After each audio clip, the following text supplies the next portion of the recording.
What's up, folks? Quace Fulton here live, and today we're going to talk about stop trading time for money. If you see me look off here, I'm just looking at my notes.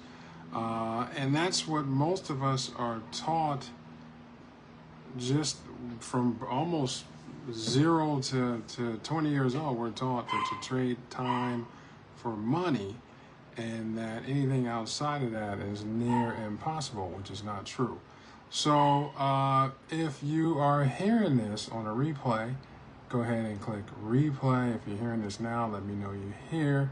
This will be short and sweet, but my first, the paycheck trap. So I remember my first job, I worked at Nordstrom's, and I was about 16 years old. And the reason why I worked at Nordstrom's, it's a true story, is because I basically almost ate my parents out of a house and home. And that's only reason why I know the feeling is I'm going through that now with my son, and then we employed him so he can have his own money and to,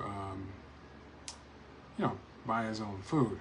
So my pops and moms are like, dude, you got to get something. You got to go to work somewhere because you eat like a Tyrannosaurus Rex.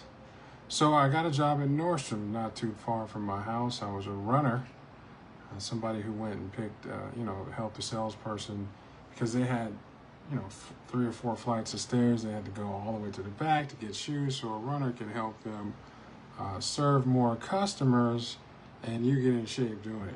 So I started there, and I loved it. At first, I was making money, buying, bought my first car, buying shoes, but I have rent and other things to pay. Forgive me if I'm sweating here, because it is hot where I'm at. So what happened is, after a couple of years, I remember I wanted to make more money. There were these guys called pay setters, and they would make a certain amount of money. And these dudes would hustle. So I know that I did that for 6 months straight. I hustled. And I made a few extra $100 more in commissions, but I ended up making the same thing because I ended up paying taxes on the extra that I made. So I'd have to work even triple to get the money that I wanted. And it depends on your job, because there's a lot of jobs I know, like city jobs, they can pay up to $53 an hour. And, they work OT, but again, that paycheck, it's called the paycheck trap, will trap you because you own